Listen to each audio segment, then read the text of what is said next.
अगर आप जो है बिहार में डेयरी फार्म खोलना चाहते हैं तो समग्र गव्य विकास योजना के तहत जो ऑनलाइन आवेदन है ना उसको यहाँ पे शुरू कर दिए गए हैं। इस वीडियो में बताएंगे कि अगर आप जो है 2 मवेशी गाय हो गया या फिर 4 हो गया या फिर 15-20 गाय हो गई, उसके लिए जो डेयरी फार्म है खोलना चाहते हैं तो किस तरह से जो है इसके लिए जो ऑनलाइन आवेदन है उसको कर सकते हैं। इनको जो है कितना सब्सिडी मिलेगा, किस तरह से जो अप्रूवल मिलेगा, इससे जुड़ी हुई सभी जानकारी हमने इस वीडियो में कवर किया हुआ है। तो प्लीज़ वीडियो शुरू से अंत तक लेकर जरूर देखेंगे और वीडियो थोड़ा सा अच्छा लगे तो प्लीज़ वीडियो को लाइक जरूर कर देंगे, क्योंकि आपका एक लाइक मुझे बहुत ज़्यादा मोटिवेट करता है। तो चलिए आज का वीडियो शुरू करते हैं। अगर मान लीजिए 2 या 4 दुधारू मवेशी के लिए अगर आप यहाँ पे अप्लाई करते हैं और आप अत्यंत पिछड़ा वर्ग SC/ST जनजाति से आते हैं तो आपको जो है 75% यहाँ पे अनुदान देखने को मिलेगा, और वही आप सभी वर्गों के लिए 50% यहाँ पे आपको अनुदान देखने को मिलेगा। ठीक है, तो यहाँ पे अगर आप 15 से 20 दुधारू मवेशी के लिए आवेदन करते हैं तो आपको जो है सभी वर्गों पे 40% तक यहाँ पे अनुदान आपको देखने को मिलेगा। बाकी यहाँ पे देख सकते हैं कि 2 जो है मवेशी के लिए आप यहाँ पे आवेदन करना चाहते हैं तो कुल आपका लागत जो है कितना जाएगा और इसमें जो है कौन से कैटेगरी में कितना सब्सिडी मिलेगा। ठीक है, तो इसके अकॉर्डिंग ही आप यहाँ पे जो अप्लाई है ना वो कर सकते हैं। आज से जो है एप्लीकेशन फॉर्म यहाँ पे शुरू कर दिए गए हैं, बड़ी आसानी से आप घर बैठे ऑनलाइन अप्लाई कर सकते हैं। अप्लाई करने के बाद जो है किस तरह से आपका सिलेक्शन होता है और किस तरह से आपको बेनिफिट मिलेगा, इससे जुड़ी जो है सभी जानकारी भी हमने इस वीडियो में कवर किया हुआ है। अप्लाई करने के लिए सबसे पहले आपको जो है easy2net.com यहाँ पे सर्च करना है और इसको यहाँ से ओपन कर लेना है। ठीक है, यहाँ पे देखेंगे तो आपको जो है सरकारी योजना में देखेंगे तो यहाँ पे जो है देखने को मिलेगा समग्र गव्य विकास योजना। ठीक है, तो इसको यहाँ से आपको ओपन कर लेना है। हालांकि इसका जो लिंक है ना हमने डिस्क्रिप्शन बॉक्स में दे दिया हुआ है, वहाँ से भी क्लिक करके आ सकते हैं। ठीक है, इसमें मैंने 8 लाख रुपए तक का जो है अनुदान लिखा हुआ है, तो अगर आप ज़्यादा मवेशी के लिए करते हैं तो कहीं ना कहीं आपको बेनिफिट मिल जाता है। ठीक है, नीचे आएंगे तो जो भी इनका डेट है यानी कि 15 अगस्त से जो है एप्लीकेशन फॉर्म शुरू किए गए हैं और 15 अक्टूबर तक जो है फॉर्म आप भर सकते हैं। 2 महीने का आई थिंक आपको मौका मिलता है। ठीक है, बाकी हम बात कर लेते हैं एलिजिबिलिटी क्राइटेरिया की। तो अगर आप बिहार के अस्थायी निवासी हैं, आपका उम्र जो 18+ है और आप किसी प्रकार के बेरोजगार व्यक्ति हैं और आप जो है डेयरी फार्म लगाना चाहते हैं तो इस योजना का जो है बेनिफिट लेने के लिए आवेदन कर सकते हैं। ठीक है, बाकी आपको कितने मवेशियों पे जो है कितना लागत आएगा, कितना सब्सिडी मिलेगा, इसकी भी जानकारी हमने यहाँ पे उपलब्ध करवाया हुआ है, तो इसको भी आप यहाँ पे चेकआउट कर सकते हैं। ठीक है, अब यहाँ पे नीचे आएंगे तो आपको जो है अप्लाई ऑनलाइन का एक बटन मिलेगा, तो इस पर आपको क्लिक करना होगा। अब जैसे ही क्लिक करेंगे तो यहाँ पे जो है रजिस्ट्रेशन का पेज खुल जाएगा। ठीक है, यहाँ पे जो है सबसे पहले अपना जो रजिस्ट्रेशन है ना उसको यहाँ पे कंप्लीट करना है और फिर आपको जो है फॉर्म भरने का मौका मिलेगा। तो सबसे पहले जो भी एप्लीकेंट का नेम है वो आपको यहाँ पे टाइप करना है, उनके जो भी फादर या फिर हस्बैंड का नेम है, जैसे कि मान लीजिए कोई महिला है तो यहाँ पे हस्बैंड का नेम भी लिख सकती है। उसके बाद यहाँ पे डेट ऑफ बर्थ जो भी कैलेंडर दिया गया है इसके माध्यम से चूज करना है। फिर यहाँ पे जो भी अपना जेंडर है वो बताएंगे कि आप मेल हैं कि फीमेल हैं। उसके बाद यहाँ पे अपना जो भी डिस्ट्रिक्ट है उसका सिलेक्शन करेंगे, ब्लॉक का सिलेक्शन करेंगे, पंचायत और विलेज का सिलेक्शन करेंगे। ठीक है, ये चयन आपको कर लेना है। फिर यहाँ पे अपना जो भी आधार नंबर है उसको आपको डालना है। ध्यान रखिएगा आपके आधार कार्ड के साथ जो भी मोबाइल नंबर लिंक है उस नंबर को ही यहाँ पे डालना है, क्योंकि अगर ये आप नहीं डालते हैं और जो भी आपके आधार कार्ड पे डेटा है जैसे कि नाम, डेट ऑफ बर्थ, उसके अनुसार ही यहाँ पे जानकारी को फिल करना है। तब यहाँ पे जो है सेंड OTP के बटन पर क्लिक करेंगे तो आपका जो भी नंबर है उस पर एक OTP जाएगा। OTP यहाँ पे डालेंगे और सबमिट करेंगे तो आपका जो रजिस्ट्रेशन है ना यहाँ पे कंप्लीट हो जाएगा। ठीक है, रजिस्ट्रेशन कंप्लीट होने के बाद आपको जो है इस तरह से एक मैसेज देखने को मिलता है। तो इस मैसेज में आपको जो है आपका जो मोबाइल नंबर होता है वो यूज़र नेम होता है और पासवर्ड जो है आपको खुद यहाँ पे मैसेज के द्वारा दिया जाता है, जैसे कि आप यहाँ पे स्क्रीन पर देख रहे होंगे। तो ये वाला जो है पासवर्ड डालकर अब यहाँ पे आपको लॉगिन के बटन पे क्लिक करके अपना जो भी क्रेडेंशियल है उसको यहाँ पे डालना है। ठीक है, जैसे कि आपने जो भी मोबाइल नंबर दिया था उसको डालेंगे, जो भी अपने पासवर्ड आपको मैसेज के द्वारा प्राप्त हुआ है उसको यहाँ पे डालेंगे। फिर यहाँ पे कैप्चा को फिल करेंगे, उसके बाद जो है आपको साइन इन के बटन पे क्लिक करना है। जैसे ही लॉगिन करेंगे तो आपके सामने आपका जो डैशबोर्ड है ना इस तरह से खुल जाएगा। यहाँ पे देखेंगे तो इससे पहले मैंने जो है गव्य प्रशिक्षण योजना के लिए जो है वीडियो बनाकर आप सभी को जानकारी दिया था कि अगर आपको गौ पालन में ट्रेनिंग लेना है तो उसके लिए आप कैसे फॉर्म को भर सकते हैं। तो वाला वीडियो आप देखना चाहते हैं तो देख सकते हैं, मेरे चैनल पे लिस्टेड हो गया है या फिर डिस्क्रिप्शन बॉक्स में उसका लिंक दे दिया गया है। यहाँ पे देखेंगे तो 2 जो है स्कीम चलता है, जैसे कि देसी गौ पालन प्रोत्साहन योजना 2024-25 के लिए आवेदन शुरू हो गया गया जिसमें 2 दुधारू मवेशी के लिए या फिर 4 दुधारू मवेशी के लिए आप यहाँ पे आवेदन कर सकते हैं। इसके लिए हम अलग से वीडियो लेकर आएंगे, इसके बेनिफिट के बारे में बात करेंगे। बाकी हम समग्र गभीर विकास योजना के अंतर्गत बात कर रहे हैं, तो यहाँ पे देखेंगे 2 दुधारू, 4 दुधारू, 15 दुधारू या 20 दुधारू मवेशियों के लिए आप यहाँ पे आवेदन कर सकते हैं। तो मैंने आपको नोटिस यहाँ पे दिखाया हुआ है कि 2 दुधारू का जो है डेयरी फार्म खोलते हैं तो 1,74,000 रुपये जो है आपका लगने वाला है, जिसमें से अगर आप SC ST और EBC से आते हैं तो आपको जो है 1,30,000 रुपया जो है सब्सिडी यहाँ पे देखने को मिलेगा, और अन्य सभी वर्गों के लिए जो है 87,000 रुपये जो है सब्सिडी यहाँ पे मिल जाएगा। बाकी पैसे जो है खुद आप लोन ले सकते हैं, नहीं तो आपके पास है तो उसको लगा सकते हैं। फिर यहाँ पे 4 दुधारू मवेशी के लिए खोलेंगे तो इतना आपका जो है लागत आएगा, जिसमें से SC ST EBC को इतना मिलेगा और सभी वर्ग को इतना मिलेगा, ठीक है। तो इस तरह से आप देख सकते हैं। बाकी अगर मान लीजिए 15-20 दुधारू के लिए खोलना चाहते हैं तो उसका भी लागत और यहाँ पे जो भी सब्सिडी है वो 40% ही किसी भी कैटेगरी से आप आते हैं तो आपको देखने को मिलेगा। उसके अकॉर्डिंग जो भी यहाँ पे सब्सिडी आपको देखने को मिल रहा है ना, यही सब्सिडी आपको सरकार देगी, ठीक है। तो जिसके लिए भी आप आवेदन करना चाहते हैं, जैसे कि मान लीजिए मुझे जो है 2 दुधारू मवेशी के लिए आवेदन करना है, हो सकता है कि आपके लिए 4, 15 या फिर 20 आवेदन करना होगा, तो उसके अकॉर्डिंग सेम जो है प्रोसेस रहेगा। बस इसमें आपको सबसे पहले चयन कर लेना है, ठीक है। तो जैसे कि मैं जो है 2 दुधारू के लिए यहाँ पे आवेदन करके आपको दिखाने वाला हूँ, तो इस पर आपको क्लिक करना है। अब जैसे ही क्लिक करेंगे तो यहाँ पे जो भी इस योजना की जानकारी है आपको देखने को मिलेगा, तो इसमें आप देख लीजिएगा, ठीक है, कि क्या क्या लगने वाला है और इसमें कितना आपको अनुदान मिलेगा, और सभी जानकारी जो यहाँ पे बताई गई है। तो इसको एक बार जरूर आप चेकआउट कर लीजिएगा, मेरा रिकमेंडेशन रहेगा, क्योंकि इसमें जो है सभी जानकारी आपको देखने को मिलता है। यहाँ पे 2 दुधारू मवेशी के लिए आवेदन करने के लिए यहाँ क्लिक का जो बटन दिया जा रहा है ना, इस पर आपको क्लिक करना है। तो यहाँ पर इनका जो भी प्रोसीजर है वो बताया जाएगा, तो यहाँ पे देख लीजिएगा। बाकी ये पढ़ने की आवश्यकता नहीं है। जो भी आपका डॉक्यूमेंट होगा ना 1 MB से कम में होनी चाहिए, तो आप यहाँ पे इसको अपलोड कर सकते हैं। और सभी डॉक्यूमेंट पे जो है सेल्फ अटेस्टेड भी आपको करना है, ध्यान रखिएगा। इंक्लूडिंग फ़ोटो भी बोला गया है कि आपको जो है सेल्फ अटेस्टेड का मतलब होता है कि उस पर आपको सिग्नेचर करना होगा, ठीक है।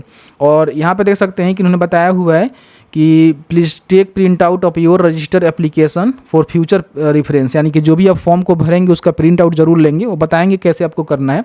बाकी यहाँ पे क्या करना है कि देखिए यहाँ पे जो एक शपथ पत्र आपको मिलता है जो आपको डाउनलोड कर लेना है, क्योंकि इसको जो है आपको आगे चल के डॉक्यूमेंट में अपलोड करना होगा। देखिए इसको आप डाउनलोड करिएगा तो इस तरह से जो है आपको शपथ पत्र यहाँ पे देखने को मिलेगा। ये सभी को जो है भरना अनिवार्य है। यहाँ पे अपना जो भी गव्य विकास पदाधिकारी का जो कार्यालय है उसका नाम लिखेंगे और अपना नाम लिखेंगे, पिता पति और ग्राम पोस्ट प्रखंड जिला का नाम लिखकर यहाँ पे अपना जो भी पहचान करता है उससे एक सिग्नेचर करवाएंगे, और खुद यहाँ पे जो भी शपथ करता है यानी कि आप फॉर्म भर रहे हैं तो आप जो यहाँ सिग्नेचर करवाएंगे, ठीक है। तो इसको सिग्नेचर करवा के आपको जो है यहाँ पे आगे चल के अपलोड करना होगा। अब यहाँ पे क्या करना है कि दुधारू मवेशी के लिए आवेदन करने के लिए क्लिक करे के बटन पे क्लिक करना है। तो आपके सामने जो है कुछ इस तरह से इंटरफेस आएगा एप्लीकेशन फॉर्म भरने के लिए। सबसे पहले देखेंगे तो आपने जो है समग्र गभ्य विकास योजना का जो है चयन किया हुआ है फॉर्म भरने के लिए, आपको देखने को मिलेगा। फिर यहाँ पे आपने जो है 2 दुधारू मवेशी के लिए आवेदन किया हुआ है, तो इसके अंतर्गत जो है आपका लागत कितना जाएगा यहाँ पे बताया गया है। और बाकी देख सकते हैं कि जिला गभ्य विकास पदाधिकारी का जो है ऑप्शन पे यहाँ पे टिक रहेगा, ठीक है। यहाँ पे जैसे कि आवेदक का नाम, पिता और जन्म तिथि जो भी उनका जिला प्रखंड पंचायत है, ऑटोमेटिकली जो है आपका जो भी रजिस्ट्रेशन आपने किया हुआ है, जानकारी दिया हुआ है, वहाँ से फैच कर लेता है। यहाँ पे अपना जो है थाना नंबर लिखना है, यहाँ पे जो भी आपका पोस्ट ऑफिस पड़ता है उसको यहाँ पे बतानी है। फिर यहाँ पे आपको पिन कोड लिखना है और उसके बताना है कि आप जो है कहाँ तक पढ़े लिखे हैं। जैसे कि मान लीजिए आप नॉन मैट्रिक हैं, मैट्रिक है, इंटरमीडिएट है, अंडर ग्रेजुएट है, ग्रेजुएट है, पोस्ट ग्रेजुएट है, जो भी आपका कंडीशन होगा आप यहाँ से सेलेक्ट कर लेना कि आप जो है कहाँ तक पढ़े लिखे हैं, ठीक है। तो यहाँ पे मैं चयन कर लेता हूँ। फिर यहाँ पे अपना जो भी कैटेगरी है आपको बतानी होगी कि आप जो है जनरल या फिर BC से आते हैं, या फिर आप SC ST से आते हैं, या फिर EBC BC1 से आते हैं। तो जो भी आपका कंडीशन होगा आप यहाँ पे अपने हिसाब से सेलेक्ट कर लीजिएगा।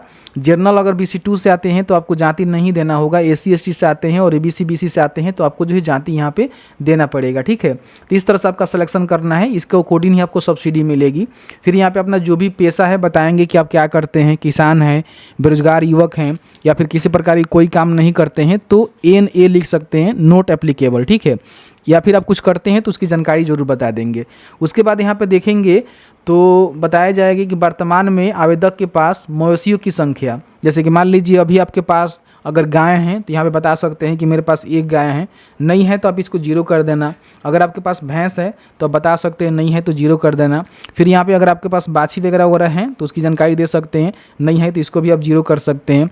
कोई बच्चा वगैरह वगैरह है तो उसकी जानकारी दे सकते हैं, या फिर कोई आपके पास बैल भी है तो जानकारी दे सकते हैं।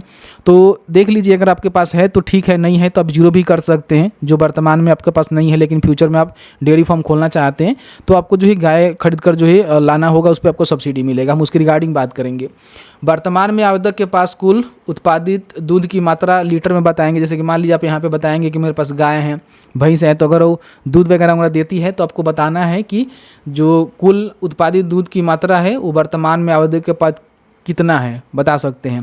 अगर नहीं है तो आप इसको छोड़ दीजिएगा। फिर यहाँ पे वर्तमान में उत्पादित दूध के लिए उपलब्ध बाजार का नाम क्या है। अगर जहाँ भी आप दूध अपना बेचते हैं तो वो कौन से बाज़ार में बेचते हैं, कहाँ बेचते हैं, उसकी जानकारी बताएंगे। फिर यहाँ पे आवेदक परिवार के पास उपलब्ध ज़मीन रकबा यहाँ पे डिसमिल में बताना है। जैसे कि मान लीजिए डेयरी फार्म खोलना चाहते हैं तो कहीं ना कहीं आपके पास ज़मीन होनी चाहिए। अब ज़मीन के क्राइटेरिया के रिगार्डिंग हम आपको टेलीग्राम पे जानकारी सेंड कर देंगे, उस वहाँ पे जाकर देख लीजिएगा, ठीक है। तो यहाँ पे जो है कम से कम 5 या 4 डिसमिल आई थिंक आपके पास ज़मीन होनी चाहिए, जिसको लेकर मैं कंफर्म नहीं हूँ। टेलीग्राम पे आपको जानकारी या फिर व्हाट्सएप चैनल पे सेंड कर दूंगा, वहाँ पे जाकर जरूर देख लीजिएगा। अभी तक ज्वाइन नहीं किए हैं तो ज्वाइन कर लीजिएगा, ठीक है। तो यहाँ जो है डिसमिल में आपको बताना है। जैसे कि मान लीजिए अगर आप सहारनपुर मंडल करते आते हैं तो यहाँ पे होता क्या है कि 1 कट्ठा में हम बताते हैं कि कितना डिसमिल आपका ज़मीन होता है। देखिए, अगर आपका 1 कट्ठा ज़मीन है ना तो उसमें जो है 3.719 डिसमिल होता है, ठीक है। अब इसमें आप जितना भी आपके पास कट्ठा होगा, 2 कट्ठा होगा तो 2 से यहाँ पे इसको गुणा कर सकते हैं ये वाला चीज़ से, और 3 कट्ठा है तो 3 से गुणा कर सकते हैं, तो आपका जो डिसमिल है निकल जाएगा, ठीक है। तो इस तरह से आपको डिसमिल जो है भर देनी है। फिर यहाँ पर पूछा जा रहा है कि हरा चारा उगाने के लिए कृषि योग्य उपलब्ध ज़मीन एकड़ में आपको बताना है। जैसे कि मान लीजिए आप डेयरी फार्म करेंगे तो कहीं ना कहीं लोगों के लिए जो है हरा चारा की व्यवस्था आपको करना होगा, तो आपके पास उसके लिए कितना ज़मीन है तो एकड़ में आपको बताना है कि कितना आपके पास ज़मीन है, तो इसको बता दीजिएगा। फिर यहाँ पे सिंचाई का साधन क्या है। जैसे कि मान लीजिए आप जो भी हरा चारा तैयारी करेंगे उसका जो है सिंचाई का साधन आपके पास क्या है। तो अगर आपके पास मोटर पंप है या फिर किसी प्रकार की कोई भी साधन है उसकी जानकारी आप लिखेंगे, नहीं है तो आप छोड़ भी सकते हैं, ठीक है। उसके बाद यहाँ पे आवेदक उत्तर या हाँ या ना में दे, ठीक है। तो यहाँ पे सबसे पहले पूछ रहा है कि क्या आपने डेयरी संबंधित विभागीय प्रशिक्षण प्राप्त किया हुआ है। तो जैसे कि मैंने आपको वीडियो बनाकर बताया ही था कि अगर आपको डेयरी फार्म का फॉर्म भरना है, यानी कि गौ पालन या फिर समग्र गौशाला विकास योजना का जो फॉर्म है वो भरना है, तो आपके पास ट्रेनिंग रहेगा तो बेहतर रहेगा। नहीं है तो आप यहाँ पर नहीं भी कर सकते हैं, कोई दिक्कत नहीं है। अगर है तो हाँ यहाँ पर करेंगे, ठीक है। तो आगे आपको अपलोड भी करना पड़ेगा, नहीं है तो नहीं कर दीजिएगा। फिर यहाँ पे दुग्ध समिति के सदस्य हैं, अगर हैं तो हाँ, नहीं तो इसको नहीं करेंगे। क्या आप जीविका के सदस्य हैं, अगर जीविका के सदस्य हैं तो हाँ करेंगे, नहीं है तो नहीं करेंगे। फिर यहाँ पे जो है आपको वित्तीय जो है पोषण यहाँ पे बताना होगा। अब ये क्या होता है, देखिए जो भी आपको सब्सिडी यहाँ पे जैसे कि मान लीजिए जो भी यहाँ पे आपका लागत आ रहा है 1,64,000, तो इसमें से जो सब्सिडी मिलेगा, जैसे कि आप सभी को पता ही है कि जो भी आपका सब्सिडी मिलेगा वो तो सरकार आपको देगी, लेकिन बाकी जो पैसे होंगे ना वो खुद से आपको लगाने होंगे, ठीक है। तो इसमें 2 कंडीशन है, आप चाहे तो खुद के आपके पास पैसे हैं तो उसको लगा सकते हैं, और नहीं तो आप बैंक से लोन ले सकते हैं। तो जैसे कि मान लीजिए आपको बैंक से लोन लेना है तो आप यहाँ पे टिक करेंगे तो पूछेगा कि किस बैंक के माध्यम से जो है लोन आप लेना चाहते हैं, तो बैंक का सिलेक्शन करेंगे। फिर उसका ब्रांच का नाम लिखेंगे, उसका IFSC कोड लिखेंगे, और उसका जो भी बैंक खाता है वो आप लिखेंगे कि कहाँ से आप लोन लेना चाह रहे हैं, मतलब कि कहाँ से आप लेना चाहते हैं। कहीं ना कहीं आपके किसी बैंक में खाता होगा तो वहाँ के आप इन्फॉर्मेशन बता सकते हैं कि मैं यहाँ से लोन लूँगा। लेकिन कई सारे लोग ऐसे हैं जो कि लोन लेना नहीं चाहते हैं, सभी को लोन जो है ईजी वे में मिलता नहीं है, तो बाकी जो पैसे आप खुद से लगाना चाहते हैं तो यहाँ पे स्वयं लागत भी कर सकते हैं। उसको बताएंगे कौन से बैंक में आपका खाता है, उसका ब्रांच का नाम क्या है, उसका IFSC कोड क्या है, और स्वयं लागत के लिए बैंक का जो खाता संख्या वो बताना है कि जिस खाते में आपका पैसा है, क्योंकि खाते में जमा राशि भी आपको दिखाना होगा कि हाँ मेरे पास इतने पैसे हैं, मैं करना चाहता हूँ, इच्छुक हूँ, योग्य हूँ, ठीक है। क्योंकि आपके पास पैसे होनी चाहिए। सब्सिडी सरकार आपको देगी, लेकिन बाकी जो पैसा है खुद लगाएंगे तभी ना आप गौपालन कर पाएंगे। तो उस कंडीशन में जो भी आपके खाता में जमा राशि है, जो कि सब्सिडी मिलने के बाद जो भी पैसे बचेंगे आप कैलकुलेशन कर लीजिएगा, उसके बिहाफ पे आपके पास पैसे होनी चाहिए। जैसे कि मान लीजिए मेरे पास 2 लाख रुपए हैं, या फिर मान लीजिए मेरे पास 50,000 रुपये हैं, तो मैं यहाँ पे भरूंगा, ठीक है, कि मेरे पास इतने पैसे हैं। या फिर आप सब्सिडी का कैलकुलेशन करके बता दीजिएगा, बाकी जितना शेष बच रहा है लागत में से तो आप यहाँ पे भर सकते हैं, ठीक है। तो उसके बाद यहाँ पे सारे जानकारी भरने के बाद जो है आपको सबमिट एप्लीकेशन का जो बटन है ना, इस पर आपको क्लिक करना है। जैसे ही सबमिट के बटन पर क्लिक करेंगे तो यहाँ पे सबसे पहले जो है आपको जो भी मतदाता फ़ोटो पहचान पत्र है, जिसमें आप आधार कार्ड, आवासीय प्रमाण पत्र की सेल्फ अटेस्टेड जो है कॉपी यहाँ पे अपलोड करेंगे। तो अगर आपके पास आधार कार्ड है तो उसको लगा दीजिएगा, आधार कार्ड नहीं है तो आवासीय प्रमाण पत्र भी लगा सकते हैं, तो आधार कार्ड ही लगा दीजिएगा, बेहतर रहेगा। फिर यहाँ पे ज़मीन संबंधी जो है रसीद की छाया प्रति आपको देना होगा, क्योंकि ज़मीन आपके पास होनी चाहिए। तो उसका जो छाया प्रति है आप यहाँ पे अपलोड कर देंगे, जो भी उसका रसीद वगैरह वगैरह है, जो कि आपने ऑनलाइन वगैरह काटा हुआ है। फिर यहाँ पे आपको जो है शपथ पत्र लगाना है। तो शपथ पत्र में यहाँ पे देखेंगे तो मैंने जो है ये वाला फॉर्म आपको डाउनलोड करना बताया था, तो इसको डाउनलोड करके भर लीजिएगा, स्कैन कर लीजिएगा, और स्कैन करने के बाद इसको यहाँ पे अपलोड कर देना है। स्वयं लागत योजना हेतु बैंक या फिर डाकघर में पूर्ण राशि उपलब्धता के संबंध में पासबुक की छाया प्रति, यानी कि जो भी आपने राशि दर्ज किया हुआ है कि मेरे पास जो है बैंक में इतना पैसा है, उसका जो भी पासबुक है ना उसको आपको यहाँ पे अपलोड करना होगा। और उसके साथ ही साथ जो भी उसका अपडेशन है प्रिंट करके कि आपके जो ये खाते में करेंट में कितने पैसे हैं, उसकी जानकारी आप यहाँ पे ज़रूर अपलोड करेंगे कि हाँ मेरे पास इतने पैसे हैं। फिर यहाँ पे जो है आवेदक का जो फोटोग्राफ है वो यहाँ पे अपलोड करना है। और उसके बाद देखेंगे तो यहाँ पे हम EBC और SC/ST का सिलेक्शन करेंगे तो उसमें जाति देना होगा, जनरल और जो भी BC2 है उनको जाति नहीं देना होगा। तो मेरे कंडीशन में यहाँ पे जाति भी मांगा जा रहा है, तो यहाँ पे जाति को भी हम डालेंगे और इस सभी को जो है चूज फाइल पर क्लिक करके यहाँ पे अपलोड करेंगे और उसके बाद अपलोड डॉक्यूमेंट के बटन पे क्लिक करेंगे। तो जैसे ही डॉक्यूमेंट को अपलोड कर लेंगे तो आपके सामने जो है यहाँ पे प्रीव्यू का सेक्शन देखने को मिल जाएगा। आप यहाँ पे इसको डाउनलोड करके जो है प्रीव्यू कर सकते हैं कि आपने जो है कौन कौन से डॉक्यूमेंट को अपलोड किया हुआ है। अब यहाँ पे आपको जो है नेक्स्ट के बटन पे क्लिक करना है। अब जैसे ही नेक्स्ट के बटन पर क्लिक करेंगे तो आपके सामने जो है आपका फॉर्म का जो है पूरा यहाँ पे प्रीव्यू आपको देखने को मिलेगा, जिसको आप चेकआउट कर लेना, ठीक है, कि आपने जो भी जानकारी भरा हुआ है वो सही है कि नहीं है। किसी प्रकार की कोई भी आपको गलती नज़र आ रही है तो आप यहाँ पे बैक जाकर अभी जो इसको सुधार कर सकते हैं, क्योंकि फाइनल सबमिट करने के बाद जो है सुधार करने का मौका नहीं दिया जाता है। तो इसलिए इसको जो है सुधार कर लीजिएगा। आपको लगता है कि सभी इन्फॉर्मेशन सही है तो यहाँ पे आपको टिक करना है, और टिक करने के बाद जो है आपको फाइनल सबमिट के बटन पे क्लिक करना है। तो जैसे ही सबमिट करेंगे तो आपका जो एप्लीकेशन फॉर्म है यहाँ पे सबमिट हो जाएगा। और उसके बाद थोड़ा सा नीचे आएंगे तो यहाँ पे देख सकते हैं कि आपको जो है प्रिंट एप्लीकेशन का एक बटन मिलेगा, इस पे क्लिक करके जो है अपना एप्लीकेशन का जो है प्रिंट आउट निकाल कर अपने पास सुरक्षित जरूर रख लीजिएगा। तो जैसे कि आपने देखा कि मैंने जो है पूरी जानकारी आपके साथ साझा कर दिया कि इस तरह से जो है फॉर्म को भरना है। फॉर्म को भरने के बाद जो भी गव्य विकास कार्यालय होता है जो कि आपके ज़िले में होता है, उनके माध्यम से जो है एक समिति बनाई जाएगी। उस समिति के माध्यम से आपका जो है सिलेक्शन होगा। फिर सिलेक्शन होने के बाद जो है जो भी समिति है उसके देख रेख में जो है आपको गाय खरीदना होगा, और उसके लिए जो है खरीदने के बाद जो है फिर सब्सिडी के लिए अप्लाई करना होगा, तो आपको जो है सब्सिडी यहाँ पे देखने को मिलेगा। तो इस तरह से जो है पूरा प्रोसेस होता है, मैंने आपको क्लियर करके बता दिया हुआ है। बाकी आप फॉर्म को भरेंगे, अगर आपका सिलेक्शन हो जाता है तो फिर समय समय पे जो भी गव्य विकास का कार्यालय है वहाँ से आपको जानकारी दी जाती है कि किस तरह से गाय खरीदना है, किस तरह से क्या करना है, वो आपको समय समय पे जो है गाइडेंस यहाँ पे देते रहते हैं। तो मैंने जो है पूरी जानकारी इस वीडियो में साझा किया हुआ है। बाकी देसी गौ पालन योजना के तहत जो है फॉर्म को भरना चाहते हैं तो उसका भी वीडियो है ना, आपको जो है उमेश टॉक पे ना देखने को मिलेगा। आपको जो है उमेश पंडित वाला जो चैनल है ना, जो कि आपको डिस्क्रिप्शन बॉक्स में लिंक दिया गया है, वहाँ पे मैंने जो इस वीडियो को डाल दिया हुआ है, तो वहाँ पे जाकर चेकआउट कर सकते हैं। वीडियो थोड़ा सा भी अच्छा लगा है तो प्लीज़ वीडियो को लाइक करिएगा, और आपके मन में कोई भी सवाल होगा इस वीडियो से रिलेटेड तो आप हमें कमेंट सेक्शन में कमेंट करके पूछ सकते हैं। वीडियो देखने के लिए बहुत बहुत धन्यवाद।